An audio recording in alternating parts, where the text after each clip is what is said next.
Refrigeration and air conditioning. इसमें जो पहला फर्स्ट चैप्टर है वो हम लोगों को देखना है बेसिक कॉन्सेप्ट। और बेसिक कॉन्सेप्ट की शुरुआत एक्चुअल में यहाँ पर नहीं होती, आरएसी में नहीं होती। बेसिक कॉन्सेप्ट की शुरुआत कहाँ पे है? थर्मोडायनेमिक्स में। ठीक है, थर्मोडायनेमिक्स में रेफ्रिजरेशन एंड एयर कंडीशनिंग का जो बेसिक कॉन्सेप्ट आया है वो कहाँ से निकल के आया है? थर्मोडायनेमिक्स। थर्मोडायनेमिक्स आरएसी का बेसिक है। और ये जो हम लोग पढ़ रहे हैं रेफ्रिजरेशन एंड एयर कंडीशनिंग, ये उसी थर्मोडायनेमिक्स का क्या है? एप्लीकेशन पार्ट है। ठीक ना? अगर हम मेमोराइज करें, ध्यान दें, पहले थर्मोडायनेमिक्स की क्लास में तो एक चैप्टर था सेकंड लॉ ऑफ थर्मोडायनेमिक्स, जहां हम लोगों ने पढ़ा classic statement of second law of thermodynamics. That is the base for this chapter refrigeration and air conditioning. Clausius ने क्या कहा था भाई? एज पर क्लैसियस उसने कहा कि हम ऐसा कोई सिस्टम नहीं बना सकते, हम ऐसा कोई सिस्टम नहीं बना सकते जो हीट को लो टेम्परेचर से हाई टेम्परेचर पर भेज सके बिना किसी एक्सटर्नल एनर्जी इनपुट के। ऐसा कोई सिस्टम बनाना इम्पॉसिबल है। ठीक ना? उन्होंने ये बताया कि हीट का जो ट्रांसफर है that will always be from higher temperature body to lower temperature body, और इसके लिए आपको कुछ करने की आवश्यकता नहीं है। हीट अपने आप ट्रांसफर होगा यदि हाई टेम्परेचर से लो टेम्परेचर पे होना है तो। लेकिन यदि आप उल्टा करना चाहते हैं, यानी हीट के फ्लो को लो टेम्परेचर बॉडी से कहां पहुंचाना चाहते हैं? हाई टेम्परेचर बॉडी पे पहुंचाना चाहते हैं, तो ये चीज अपने आप होने वाली नहीं है। उसके लिए आपको जरूर सिस्टम के ऊपर कुछ ना कुछ वर्क करना पड़ेगा। अब सिस्टम के ऊपर कुछ वर्क करना पड़ेगा, इसका क्या मतलब है कि यहां जो वर्क होगा वो नेगेटिव वर्क होगा, क्योंकि आप सिस्टम के ऊपर क्या कर रहे हैं? कुछ वर्क कर रहे हैं। और हमने वर्क का साइन कन्वेंशन देखा है कि यदि सिस्टम के द्वारा वर्क किया जाए तो वो पॉजिटिव होता है, लेकिन यदि सिस्टम के ऊपर वर्क करना पड़े तो वो नेगेटिव होता है। तो रेफ्रिजरेशन एयर कंडीशनिंग में हमें सिस्टम के ऊपर काम करना पड़ता है, क्योंकि हम हीट का फ्लो लो टेम्परेचर बॉडी से कहां चाहते हैं?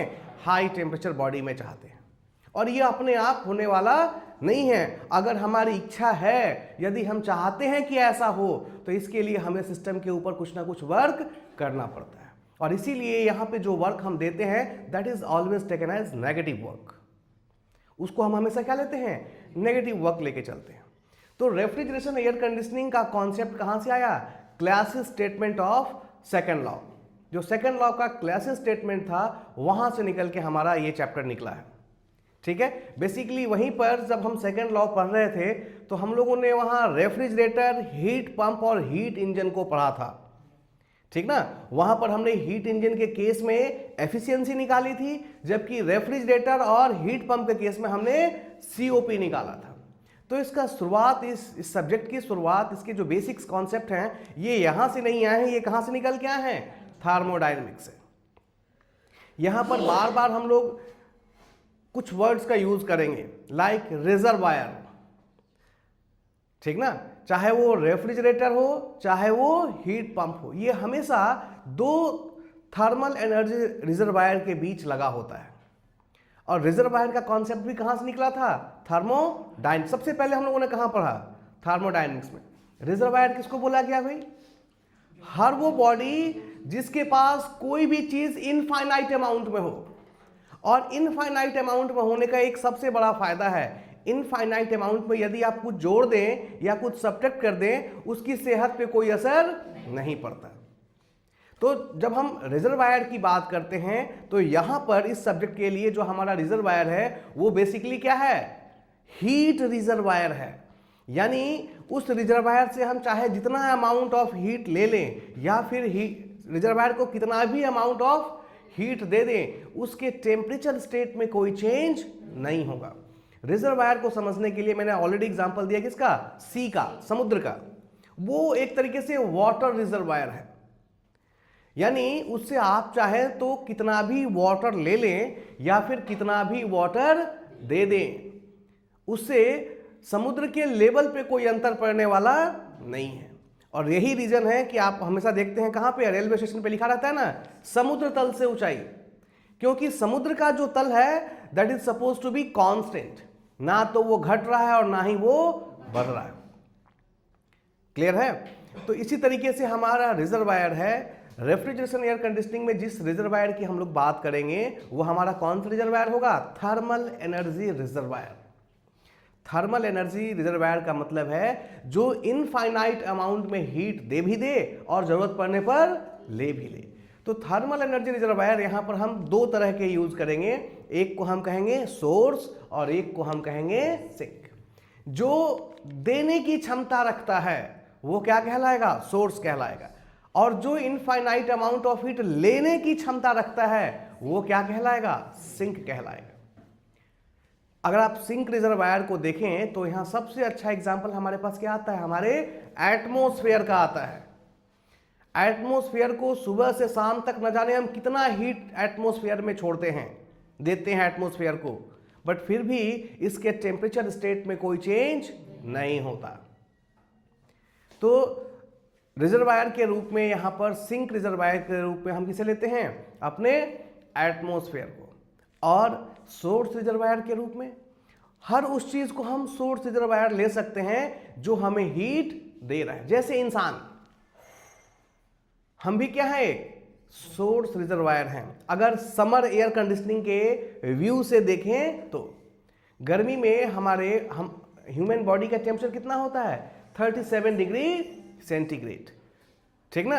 और जो एयर कंडीशनिंग एयर जो हवा आती है वो 20 डिग्री या 25 डिग्री पे हम हवा को क्या करते हैं? एसी की हवा को कितने पे मेंटेन करते हैं? 25 डिग्री पे।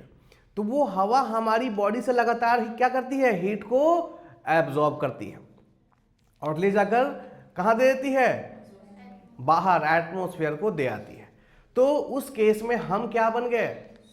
क्योंकि हम क्या कर रहे हैं? हीट दे रहे हैं। और जो रेफ्रिजरेंट है वो क्या बन गई? रेफ्रिजरेंट क्या बन गई? सिंक, क्योंकि वो हीट को क्या कर रही है? एब्जॉर्ब कर रही है। क्लियर है? तो सोर्स और सिंक को हम कई रूप में, कई सिस्टम में अलग अलग तरीके से समझ सकते हैं। जहां भी हीट रिलीज हो रहा है, जो हीट दे रहा है वो हमारा सोर्स होगा, और जो भी हीट एब्जॉर्ब कर रहा है वो हमारा क्या हो जाएगा? सिंक हो जाएगा। अब रेफ्रिजरेंट और एटमॉस्फेयर की बात करें तो रेफ्रिजरेंट क्या है? रेफ्रिजरेंट सोर्स बन जाती है और एटमॉस्फेयर क्या बन जाता है? सिंक, ठीक ना। क्योंकि रेफ्रिजरेंट हीट को रिलीज करती है और एटमॉस्फेयर उस हीट को एब्जॉर्ब कर लेता है। तो डिपेंडिंग अपॉन सिस्टम, हमारे सिस्टम, हम किसको किसको सिस्टम मान के चल रहे हैं उसके आधार पर हम सोर्स और सिंक डिसाइड करते हैं। क्लियर है ना? बेसिक कॉन्सेप्ट की शुरुआत हमने देखा कहां पे हुई? थर्मोडायनेमिक्स में, और हम यहां पर उसे अप्लाई करने वाले हैं, ठीक ना। यानी बेसिकली ये जो पार्ट है ये अप्लाइड थर्मोडायनेमिक्स है। यानी जो भी चीजें हमने थर्मोडायनेमिक्स में पढ़ी उन्हें यहां पर यूज करने का समय है। हर वो प्रॉपर्टी, चाहे वो टेम्परेचर हो, प्रेशर हो, इंथैल्पी हो, इंटरनल एनर्जी हो, इन सभी का यूज कहां होने वाला है? इस सब्जेक्ट में होने वाला है। इसीलिए इसको हम लोग अप्लाइड थर्मोडायनेमिक्स भी कहते हैं, ठीक ना। आरएसी क्या है? अप्लाइड थर्मोडायनेमिक्स का हिस्सा है। चाहे वो पावर प्लांट हो, चाहे वो आईसी इंजन हो, ये सब कुछ अप्लाइड थर्मोडायनेमिक्स हैं। अप्लाइड का मतलब होता है जहां जो भी बेसिक कॉन्सेप्ट हमने पढ़ा हम उसका अप्लाई कर रहे हैं, उसको यूज कर रहे हैं, that is called applied thermodynamics, ठीक है। तो बेसिक्स कॉन्सेप्ट की शुरुआत में आइए शुरुआत करते हैं हम लोग सबसे पहले किससे? सबसे पहला जो टॉपिक हम लोग स्टार्ट करने वाले हैं वो है रेफ्रिजरेंट। रेफ्रिजरेशन के बेसिक कॉन्सेप्ट में जो पहला टॉपिक है वो क्या है? रेफ्रिजरेंट। अभी मैंने बताया कि रेफ्रिजरेंट एक पूरा चैप्टर है जो कि हम लोग आगे कवर करने वाले हैं, लेकिन बेसिक कॉन्सेप्ट में भी हमें हमारे पास बेसिक आइडिया होना चाहिए किसका? कि रेफ्रिजरेंट। क्योंकि पूरे रेफ्रिजरेशन सिस्टम में जो चीज सबसे इंपॉर्टेंट है वो क्या है? रेफ्रिजरेंट, ठीक है। क्यों इंपॉर्टेंट है? रेफ्रिजरेंट को समझने के लिए ऐसे समझे, ह्यूमन बॉडी जो है, हमारे अंदर जो ब्लड है, हमारे अंदर जो ब्लड है, जो काम ब्लड करती है वही काम किसी भी रेफ्रिजरेशन सिस्टम के अंदर कौन करता है? रेफ्रिजरेंट करता है। ब्लड का हमारे बॉडी में क्या है, वर्क क्या है? सर्कुलेट होना और माइंड से मिलने वाले सिग्नल को डिफरेंट पार्ट्स तक पहुंचाना, यही करता है ना। और ब्लड के सर्कुलेशन के लिए ह्यूमन बॉडी के अंदर एक पंप दिया गया है, दैट इज आवर हार्ट। जो हमारा हार्ट है वही क्या है? एक रेसिप्रोकेटिंग पंप है जो बेसिकली ब्लड को पंप करता है। क्यों जरूरत पड़ती है भाई? ध्यान दें, नीचे की तरफ तो ग्रेविटी की मदद से फ्लो हो जाता है, बट ऊपर कैसे जाएगा? ऊपर फ्लो कराने के लिए हमें ब्लड के प्रेशर को बढ़ाना पड़ता है और इसीलिए हार्ट दिया गया है। ऊपर भेजने की जरूरत क्या है? मस्तिष्क कहाँ पे है? ऊपर है। और मस्तिष्क क्या है? पूरे सिस्टम का, हमारी पूरी बॉडी का कंट्रोल सिस्टम है, ठीक ना। तो इसीलिए, और ये बताता है कोई भी इंफॉर्मेशन किसी भी बॉडी पार्ट्स को देना है तो ये डायरेक्शन कौन देता है? मस्तिष्क देता है। तो जब उसने डायरेक्शन दिया तो डिफरेंट पार्ट्स तक कैसे पहुंचा वो? थ्रू ब्लड, क्योंकि वो सिग्नल ब्लड को देता है और ब्लड ट्रांसपोर्टेशन मीडियम है। उस सिग्नल को ट्रांसपोर्ट करते हुए बॉडी के डिफरेंट पार्ट्स तक पहुंचाता है। ध्यान दीजिए, अगर कभी कभी क्लॉटिंग हो जाती है किसी के माइंड में तो एक साइड का पोर्शन क्या करता है? काम करना बंद कर देता है, यानी दिमाग से जो सिग्नल निकल रही है उस पोर्शन में नहीं जा रही है क्लॉटिंग की वजह से, इसीलिए वो पूरा सिस्टम डम्मी हो जाता है, काम नहीं करता। इसको हम कहते हैं बेसिकली लकवा मार देना, ठीक ना। उसी तरीके से रेफ्रिजरेशन सिस्टम है। यहां पर जो रेफ्रिजरेंट है it is same like as blood. Blood का काम था इंफॉर्मेशन को माइंड से बॉडी के डिफरेंट पार्ट्स तक ले जाना। रेफ्रिजरेशन सिस्टम में रेफ्रिजरेंट का काम है, यहां पर हीट का फ्लो होता है। किसका फ्लो? हीट। तो वहां पे इंफॉर्मेशन था और यहां पर क्या है? हीट। हीट को एक स्थान से दूसरे स्थान तक ले जाना, यानी एक ट्रांसपोर्ट मीडियम है। ये क्या है? रेफ्रिजरेंट एक ट्रांसपोर्ट मीडियम है जिसके माध्यम से हीट का फ्लो एक स्थान से दूसरे स्थान पर होता है। बेसिकली किसी भी रेफ्रिजरेशन सिस्टम के अंदर जो चीज रिसर्कुलेट करती है, जो चीज रोटेट करती है, वो क्या है? रेफ्रिजरेंट। किसी भी रेफ्रिजरेशन सिस्टम के जो पार्ट्स होते हैं वो अपनी जगह पर क्या रहते हैं? स्थिर रहते हैं, वो मूव नहीं करते। तो मूवमेंट होता किसका है आखिर? मूवमेंट होता है किसका? रेफ्रिजरेंट का। वास्तव में ये एक गैस है और ये एक ऐसी गैस है जो कि अलग अलग प्रेशर और अलग अलग टेम्परेचर पर अपना फेज क्या करती है? चेंज करती है। रेफ्रिजरेंट गैस भी हो सकती है और लिक्विड भी हो सकती है और some time it may be solid also, ठीक ना। सम टाइम ये क्या हो सकता है? सॉलिड। अगर गैसियस रेफ्रिजरेंट की बात करें तो हम लोग पढ़ते हैं R11, R12, R134, ठीक ना, जो जिनको बेसिकली फ्रेऑन गैसेस कहा जाता है। ये क्या हो गए हमारे? गैसियस रेफ्रिजरेंट, जो कि अलग अलग टेम्परेचर और प्रेशर पे अपना फेज गैस से लिक्विड में क्या कर लेते हैं? चेंज कर लेते हैं। एयर रेफ्रिजरेशन सिस्टम में रेफ्रिजरेंट के तौर पर क्या यूज करते हैं हम लोग? Atmospheric air. तो एयर भी क्या है हमारा? रेफ्रिजरेंट। VCRS की बात करें, VCRS में आपके फ्रेऑन गैसेस का यूज होता है, R11, R12, R13। तो ये क्या है हमारे? गैसियस रेफ्रिजरेंट है। अगर लिक्विड रेफ्रिजरेंट की बात करें तो वाटर, VARS। जब एब्जॉर्प्शन रेफ्रिजरेशन सिस्टम पढ़ेंगे तो वहां पर क्या है? वाटर को हम यूज करते हैं एज अ रेफ्रिजरेंट। हम लोग आगे चल के एक सिस्टम पढ़ेंगे, कौन सा? Water LIBR, water and lithium bromide system, जहां वाटर को हम एज अ रेफ्रिजरेंट यूज करते हैं। क्लियर है ना। अब सॉलिड रेफ्रिजरेंट कहां देखेंगे भाई? Solid CO2। सॉलिड CO2 देखा है? ड्राई आइस जिसको कहते हैं।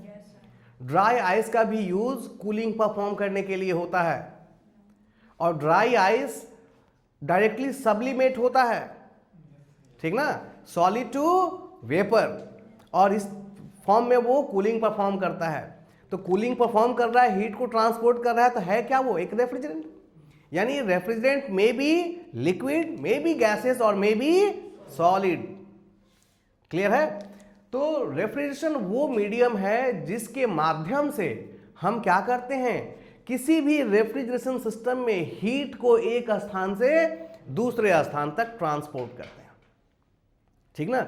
उसी मीडियम को जो किसी रेफ्रिजरेशन सिस्टम में लगातार क्या हो रहा है, एक साइकिल में मूव करते हुए हीट को एक स्थान से दूसरे स्थान पर ट्रांसपोर्ट कर रहा है, वो चीज क्या कहलाती है, हमारी रेफ्रिजरेंट कहलाती है। उस मीडियम को ही हम रेफ्रिजरेंट कहते हैं। It may be gas, it may be liquid और it may be solid. Clear है ना। दूसरी चीज आती है, सेकेंड टॉपिक जो इसमें आता है, दैट इज कॉल्ड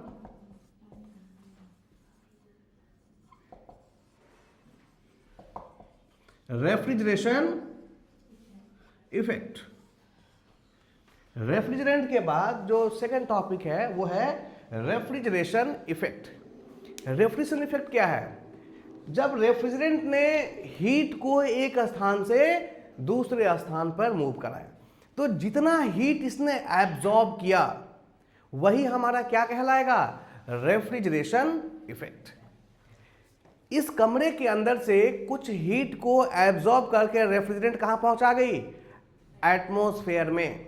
हीट का ट्रांसपोर्टेशन हुआ इस कमरे से कहां, एटमॉस्फेयर में, जिसके कारण क्या होगा, कमरे का टेम्परेचर क्या हो जाएगा, डाउन हो जाएगा। तो जितना हीट एब्जॉर्ब किया गया वही क्या कहलाएगा, रेफ्रिजरेशन इफेक्ट, जिसके कारण ये कमरा क्या हो गया, ठंडा हो गया। ठीक है, तो कूलिंग परफॉर्म करने के लिए ध्यान रहे, रेफ्रिजरेशन इफेक्ट को ही हम कूलिंग इफेक्ट भी कहते हैं। रेफ्रिजरेशन इफेक्ट को ही क्या कहते हैं, कूलिंग इफेक्ट, और some time we call it desired effect. COP में बार बार हम ये टर्म यूज करते हैं, डिजायर्ड इफेक्ट। डिजायर का मतलब होता है इच्छा अनुसार, हमारी क्या इच्छा है। अगर हमने यहाँ समर एसी लगा रखा है तो हमारी इच्छा क्या होगी, कमरा ठंडा रहे, और कमरे को ठंडा करने के लिए कमरे में जो भी हीट डेवलप हो रहा है उसे यहां से लेके कहां जाना पड़ेगा, एटमॉस्फेयर में, इस कमरे से बाहर करना होगा। क्लियर है। तो रेफ्रिजरेशन इफेक्ट को ही हम कूलिंग इफेक्ट कहते हैं। और कूलिंग इफेक्ट या रेफ्रिजरेशन इफेक्ट क्या है, it is the amount of heat, heat की वो मात्रा है जो किसी स्थान से क्या कर दिया जाता है, रिमूव कर दिया जाता है। किसके कारण, किसके लिए, ताकि वो स्थान क्या हो सके, ठंडा हो सके। ठीक ना, इसीलिए इसको हम रेफ्रिजरेशन इफेक्ट कहते हैं या फिर कूलिंग इफेक्ट कहते हैं, और सम टाइम हम क्या कहते हैं, डिजायर इफेक्ट। रेफ्रिजरेशन इफेक्ट को बहुत अगर हम आसानी से समझें तो किसी भी स्थान को ठंडा करने के लिए जितने हीट को हम वहां से रिमूव करते हैं, वो रिमूव्ड हीट, उस जो भी हीट हमने रिमूव किया है उसकी मात्रा को ही हम क्या कहते हैं, रेफ्रिजरेशन इफेक्ट कहते हैं। क्लियर है। लेकिन ये जो डिजायर्ड इफेक्ट है ये हीटिंग इफेक्ट भी हो सकता है। मान लीजिए आपने एक विंटर एसी खरीदा, यानी ठंड के दिन में यूज किया जाने वाला एसी जो कमरे को क्या रखता है, गर्म। तो अब आपका डिजायर मतलब इच्छा क्या है कि जाड़े के दिन में आपका कमरा क्या रहे, गर्म रहे। तो जब हम यहां पर डिजायर्ड इफेक्ट निकालेंगे, उसके लिए क्या करना होगा, एसी को बाहर से कुछ हीट ला करके और कमरे को देना होगा, तभी तो कमरा गर्म रहेगा। तो जितनी मात्रा में हीट बाहर से कहां आई, कमरे में आई, यही हमारा क्या बन जाएगा, डिजायर इफेक्ट। यानी कूलिंग के लिए हीट को बाहर करना पड़ता है और हीटिंग के लिए हीट को बाहर से अंदर करना पड़ता है। तो हीट की जो मात्रा या तो कूलिंग के लिए हटाई जा रही है या हीटिंग के लिए लाई जा रही है, इसी को हम डिजायर्ड इफेक्ट कहते हैं, डिपेंडिंग अपॉन सिस्टम, कि हमारा सिस्टम ठंडा करने वाला है या फिर गर्म करने वाला। अगर ठंडा करने वाला सिस्टम हमने खरीदा है तो डिजायर्ड इफेक्ट का मतलब कूलिंग इफेक्ट है, और यदि हमने सिस्टम गर्म करने वाला खरीदा है तो हीटिंग इफेक्ट ही क्या होगा, डिजायर्ड इफेक्ट होगा।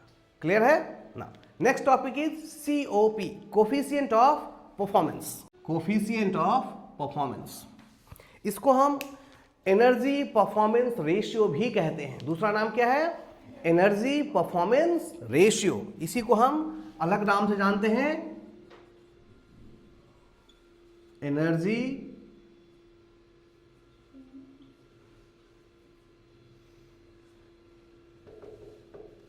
Energy performance ratio. सामान्यतः COP को क्या लिखा जाता है?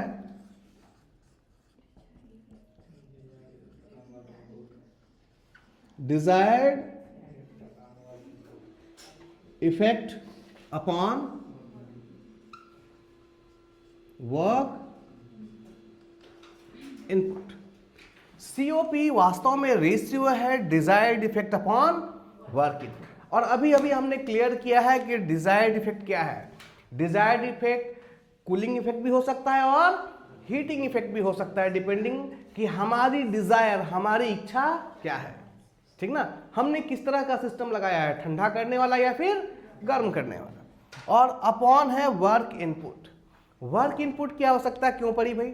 हमने पहले ही कहा कि यहां पर जब हम रेफ्रिजरेशन एयर कंडीशनिंग पढ़ रहे हैं, ठीक ना, हीट का ट्रांसफर कहां से कहां होने वाला है? लो टेम्परेचर से हाई टेम्परेचर पे। और ये अपने आप होने वाला नहीं है, हमेशा कुछ ना कुछ वर्क इनपुट आपको देना पड़ेगा। तो इस डिजायर्ड इफेक्ट को अचीव करने के लिए, ये जो आपकी इच्छा थी कि कमरा ठंडा हो जाए, उसके वो फ्री में होने वाला नहीं है, उसके लिए आपको कुछ ना कुछ वर्क करना पड़ेगा। तो उसके लिए जो भी वर्क आपने सिस्टम के ऊपर किया वही क्या होगा? आपका वर्क इनपुट। और जब मैं ये कहता हूं कि आपने किया, इसका मतलब आप नहीं करेंगे, उसके लिए कोई ना कोई वहां सिस्टम लगाएंगे। ठीक ना, क्लियर है ना? यानी आपको वर्क देना होगा, चाहे आप दें या फिर आपकी जगह कोई दूसरा सिस्टम दे। इस रेशियो को ही हम क्या कहते हैं? COP। अब COP का मतलब तो ये आपने देखा, बट COP का एक्चुअल मतलब क्या है वो चीज आपको यहां से समझ में आएगी। Energy performance ratio. जो भी आपने इनपुट दिया, वर्क इनपुट जो, और वर्क इनपुट के रूप में हम इलेक्ट्रिकल एनर्जी देते हैं या फिर मैकेनिकल एनर्जी देते हैं, ठीक ना, तो हम परफॉर्मेंस रेशियो निकालते हैं। परफॉर्मेंस का मतलब याद कीजिए, परफॉर्मेंस के लिए हम दो चीजों के ऊपर निर्भर करते हैं। यदि IC इंजन जब हम लोगों ने पढ़ा तो परफॉर्मेंस निकालने के लिए हमने एफिशिएंसी निकाला था, ठीक ना। यदि आप IC इंजन पढ़ते हैं तो IC इंजन की परफॉर्मेंस कैसे निकालते हैं? एफिशिएंसी, आउटपुट बटा इनपुट। लेकिन जब हम रेफ्रिजरेशन साइकिल्स के ऊपर बात करते हैं तो यहां पर हम एफिशिएंसी नहीं निकालते, क्योंकि जब आप IC इंजन पढ़ते थे तो वहां पर इनपुट के रूप में आप हीट एनर्जी देते थे, ठीक ना, और आउटपुट में आपको क्या मिलता था? वर्क मिलता था। यहां पर ऐसा है नहीं। इनपुट में तो आप यहां वर्क दे रहे हैं, बट आउटपुट में आपको कोई वर्क या हीट इनपुट एनर्जी इस तरह की कोई चीजें नहीं मिलती, बल्कि आपको इफेक्ट मिलता है, या तो कूलिंग या फिर हीटिंग मिलता है। इसीलिए यहां पर हम लोग COP निकालते हैं कि जो हमने एनर्जी इनपुट के तौर पे दी उसके बदले में कितना कूलिंग इफेक्ट प्रोड्यूस हुआ या कितना हीटिंग इफेक्ट प्रोड्यूस हुआ। तो COP सामान्यतः अगर किसी सिस्टम का COP हाई है तो वो हमें बताता है कि वो कितना ज्यादा एफिशिएंट है, यानी कितने कम खर्च में वो चल सकता है। आप देखेंगे जब भी आप AC या फ्रिज खरीदे तो उस पर स्टार मार्क होता है, 4 स्टार, 5 स्टार। जितना ज्यादा स्टार होगा इसका मतलब उसकी COP उतनी हाई है। और COP हाई होने का मतलब है इसके ऑपरेशन का जो खर्चा है, जब आप उसको ऑपरेट करेंगे तो ऑपरेशन में जो खर्च आएगा वो उतना ही क्या लगेगा? कम लगेगा, यानी उतना ही एफिशिएंट होगा, उतना इकोनॉमिकल होगा, उतना कम उसमें बिजली देना पड़ेगा। तो COP बेसिकली डायरेक्टली कहीं ना कहीं किससे जुड़ा हुआ है? कितना पैसा आप सिस्टम को चलाने पे खर्च करने वाले हैं उससे जुड़ा हुआ है। अगर हायर COP है तो उस सिस्टम को ऑपरेट करने में जो खर्च लगने वाला है वो क्या लगेगा? कम लगेगा। क्लियर है? बात समझ में आ रही है? इनपुट के तौर पर बेसिकली चाहे वो AC हो या रेफ्रिजरेटर, हम देते क्या हैं? इलेक्ट्रिकल एनर्जी देते हैं ना। तो इलेक्ट्रिकल एनर्जी फ्री में थोड़ी ना मिलती है, उसके लिए क्या देना पड़ता है? पैसे तो देने पड़ते हैं। तो अगर हायर COP का सिस्टम हम खरीदते हैं तो हमारे बिजली का बिल क्या हो जाएगा? कम हो जाएगा। क्लियर है? तो अच्छा, एफिशिएंसी और COP को जब आप कंपेयर करेंगे तो एफिशिएंसी की मैक्सिमम वैल्यू कितनी हो सकती है? 1। एक से ज्यादा पॉसिबल है क्या? लेकिन COP में ये पॉसिबल है कि COP 1 से क्या हो? ज्यादा है। हम अभी न्यूमेरिकल प्रॉब्लम करेंगे, COP2 आ सकती है, 3.5 आ सकती है, 4 आ सकती है, 5 आ सकती है, 6 आ सकती है, लेकिन एफिशिएंसी की मैक्सिमम वैल्यू कितनी आ सकती है? 1। COP 1 से कम भी हो सकती है, ये तो एफिशिएंसी में भी 1 से कम हो, एफिशिएंसी तो हमेशा क्या होना है? 1 से कम ही होना है, बट COP 1 से कम भी हो सकती है, 1 भी हो सकती है और 1 से, जबकि एफिशिएंसी कभी भी 1 नहीं हो सकती। जैसे ही एफिशिएंसी 1 होगी, किसे समस्या हो जाएगा? केल्विन प्लैंक को समस्या हो जाएगी, क्योंकि उन्होंने ही ये बात कही थी कि किसी भी इंजन की एफिशिएंसी, हीट इंजन की एफिशिएंसी 100% नहीं हो सकती। अगर 100% हो रही तो वो क्या है? PMM2 है, परपीचुअल motion machine of kind second है। तो ये चीज असंभव, ये चीज पॉसिबल नहीं है। क्लियर है? तो एफिशिएंसी और COP का डिफरेंस आपको क्लियर है? ठीक है। COP हमेशा कहां निकालेंगे? रेफ्रिजरेशन साइकिल में निकालेंगे, और जितने भी पावर प्रोड्यूसिंग साइकिल हैं वहां क्या निकालते हैं? एफिशिएंसी। ठीक ना? पावर प्रोड्यूसिंग यानी जहां पे आपको वर्क क्या होता है? मिलता है, वहां हम हमेशा क्या निकालते हैं? एफिशिएंसी निकालते हैं। और जहां वर्क देना पड़ रहा है वहां क्या निकाल रहे हैं हम? COP। ठीक ना? क्लियर है? तो ये रेफ्रिजरेशन साइकिल और पावर साइकिल का डिफरेंस है।